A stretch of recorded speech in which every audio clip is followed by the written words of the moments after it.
Assalamualaikum, perkenalkan nama saya Haryani, NPM 5019009 dengan dosen pengampu Ibu Eka Lokaria, MPD SI.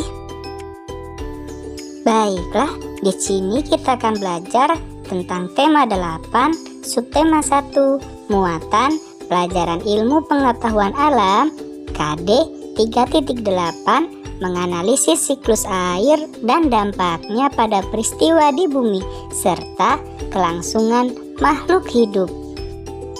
Baiklah, kita langsung saja masuk ke dalam materi pembelajaran.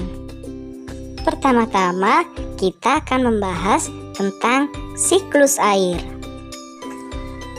Manusia selalu membutuhkan air dalam kehidupan sehari-hari. Kegunaan air antara lain untuk keperluan rumah tangga, pertanian, industri, dan untuk pembangkit listrik. Begitu besarnya kebutuhan manusia akan air. Kita bersyukur air senantiasa tersedia di bumi. Oleh karena itu, manusia seharusnya senantiasa bersyukur kepada Tuhan Pencipta alam. Apakah anak-anak pernah bertanya-tanya dan berpikir mengapa air selalu tersedia di bumi ya? Ternyata air selalu tersedia di bumi karena air mengalami siklus.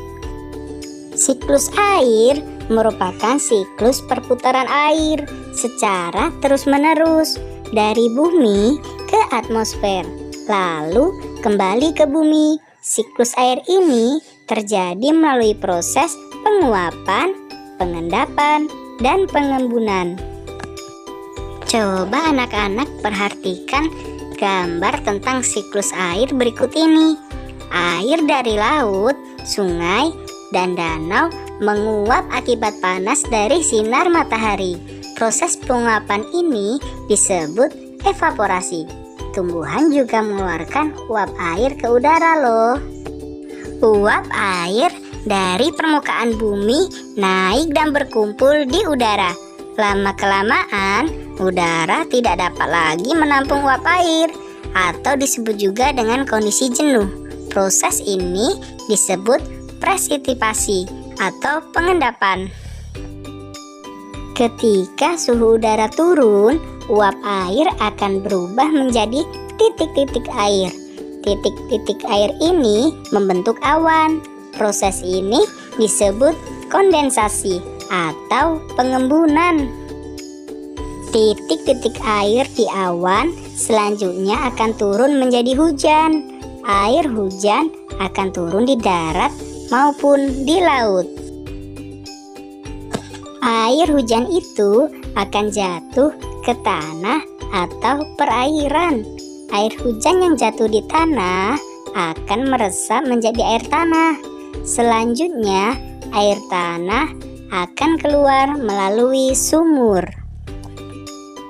Air tanah juga akan merembes ke danau atau sungai. Air hujan yang jatuh ke perairan, misalnya sungai atau danau, akan menambah jumlah air di tempat tersebut. Selanjutnya, air sungai akan mengalir ke laut. Namun, sebagian air di sungai dapat menguap kembali. Air sungai yang menguap membentuk awan bersama dengan uap dari air laut dan tumbuhan. Proses siklus air pun terulang kembali. Selanjutnya, kita akan membahas tentang manfaat air bagi makhluk hidup. Manfaat air bagi manusia. Yang pertama, untuk kebutuhan rumah tangga seperti mandi, mencuci, dan air minum. Yang kedua, sebagai sarana rekreasi. Yang ketiga, sebagai kebersihan jalan, dan pasar. Yang keempat, sebagai pembangkit listrik. Yang kelima, untuk memenuhi keperluan di bidang pertanian. Dan yang keenam, sebagai keperluan pelayaran. Selanjutnya, manfaat air bagi tumbuhan. Yang pertama, bahan utama fotosintesis. Di sini ada yang tahu tidak apa itu proses fotosintesis? Jadi, proses fotosintesis adalah mengubah karbon dioksida dan air menjadi energi berupa karbohidrat dan oksigen menggunakan klorofil dan cahaya matahari. Yang kedua, sebagai pelarut zat hara. Di sini, apakah ada yang tahu zat hara itu apa? Zat hara adalah bermacam-macam mineral yang terdapat dalam tanah yang dibutuhkan oleh tumbuhan untuk melangsungkan pertumbuhan dan perkembangannya. Yang ketiga, sebagai media pengangkut dan memindahkan hasil proses fotosintesis. Jadi, hasil fotosintesis itu perlu diedarkan ke seluruh bagian tumbuhan. Yang keempat, membantu proses respirasi. Ada yang tahu proses respirasi itu apa? Respirasi dalam biologi adalah proses mobilisasi energi yang dilakukan makhluk hidup melalui pemecahan senyawa berenergi tinggi atau SET untuk digunakan dalam menjalankan fungsi hidup. Yang kelima adalah mengatur suhu pada tumbuhan agar stabil. Yang keenam, penghasil tenaga mekanik pada tumbuhan. Yang ketujuh, tempat hidup bagi tumbuhan air. Mari kita sama-sama menyebutkan jenis-jenis tumbuhan air. Yang pertama, ada tumbuhan enceng gondok. Berikut foto dari tanaman enceng gondok.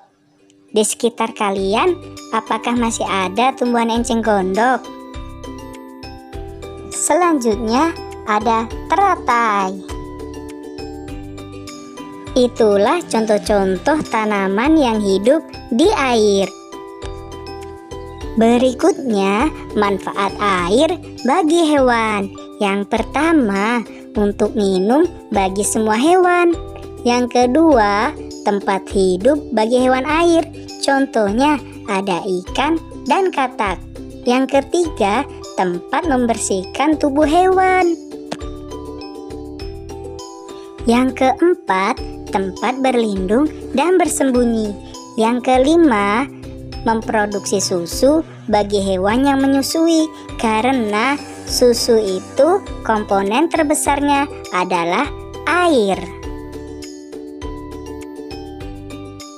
Wah, tidak terasa kita sudah menyelesaikan materi tentang siklus air. Terima kasih sudah menonton. Wassalamualaikum warahmatullahi wabarakatuh.